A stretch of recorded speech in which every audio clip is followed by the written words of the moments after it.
사람들을 들어와. 들어와 이 사람들을 들어와. 왜? 나이 야마 다 했어. 이들이 말이야 이 기다려.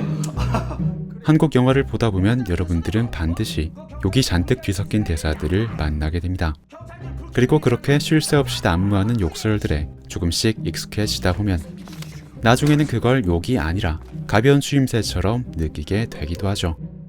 물론 이것은 기본적으로 한국어가 가지고 있는 이런 무궁무진한 변형성 때문에 생기는 현상이긴 할 겁니다.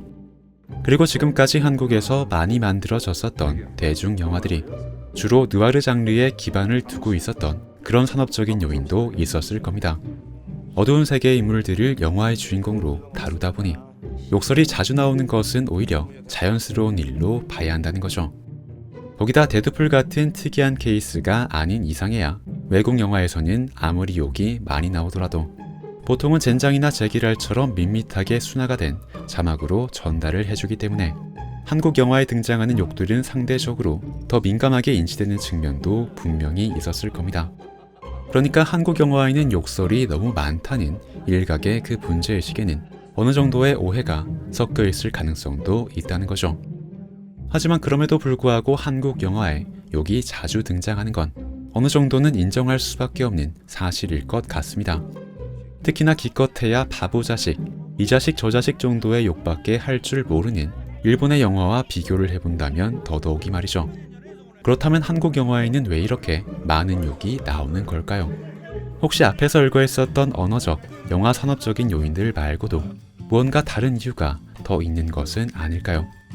이 이야기를 자세하게 하려면 예전 영상에서도 말씀드린 적이 있었던 한국인의 한에 대한 이야기를 다시 짚고 넘어가야 할 것 같습니다.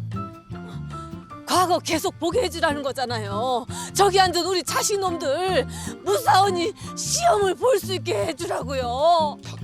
한국인에게는 오래전부터 과거제라는 신분 상승의 기회가 주어져 있었고 그로 인해 상놈에서 양반님으로 상승하고자 하는 열망이 사회에 퍼져나갔지만 현실적으로 님이 될 수 있는 자격은 언제나 소수에게만 주어지기 때문에 아무리 세상이 바뀌었지만 쌍놈은 어디까지나 쌍놈이지 어디서 감히. 나에서 님으로 상승하지 못했다는 좌절감인 한의 감정이 우리 민족에게 생겼고 그와 동시에 신분 상승은커녕 까딱하면 나에서 놈으로 하락할지도 모른다는 압박감까지 함께 안고 가게 됐다는 이야기를 말이죠. 야 이기적인 새끼야. 네 새끼도 니처럼 살게 놔둘래? 어? 한국 사회와 문화 전반에 깔려있는 그 대단한 역동성은 바로 이러한 신분 상승을 향한 열망에서 생겼다고 할 수 있을 겁니다. 열심히 노력만 한다면 미래에는 나의 삶이 지금보다 더 나아질 수 있다고 믿는 그 낙관적 태도 덕분에 우리 사회는 여기까지 성장을 해올 수 있었다고 말이죠. 하지만 말씀드린 것처럼 그 반대로는 나의 노력이 실패로 돌아가서 신분 상승을 이루지 못하거나 급기야는 놈으로 떨어져 버릴 수도 있다는 두려움과 불안이 주는 그런 강력한 스트레스가 우리 사회에는 만연해 왔습니다. 그리고 바로 그러한 실패와 하락에 대한 스트레스야말로 이번 영상에서 이야기하고 있는 욕의 문화를 촉발시키는데 가장 큰 공헌을 한 요소로 볼 수가 있겠죠. 무언가를 욕망하는 인물은 반드시 크고 작은 실패를 겪으며 좌절을 맛보게 됩니다. 하지만 그 일시적인 실패에 굴복을 하고 성공을 영원히 포기할 것이 아니라면 인물은 좌절감에서 입은 상처를 회복하고 미래에 대한 낙관성을 다시 갖춰야만 하죠. 뭘 찾아봐라 이 씨발 새끼들아. 한국인의 욕은 바로 그런 순간에 발동이 되는 일종의 자기방어 기제라고 할 수 있을 겁니다. 당연히 1차적으로는 격한 감정을 표출해서 내면의 화를 사기는 효과도 있지만 거기에서 더 나아가 2차적으로는 이번 실패를 유발한 상놈을 내가 아닌 타인으로 규정 짓는 것. 그러니까 내가 겪은 실패의 책임을 욕을 통해 나의 외부에 돌림으로써 사실은 내가 성공을 할 수 없는 사람일지도 모른다는 그런 내면의 불안을 떨쳐버리는 것에 욕설의 목적이 있다는 것이죠. 다시 말해 한국의 영화에 욕이 많이 사용되는 것은 그만큼 한국적인 인물들이 가지고 있는 성공에 대한 욕망과 강박이 크기 때문이라고 해석할 수 있다는 겁니다. 그리고 이런 관점에서 따져보자면 일본의 영화나 드라마 그리고 실제 생활에서조차도 욕이 별로 사용되지 않는 것을 함께 연결해서 이해해 볼 수가 있죠.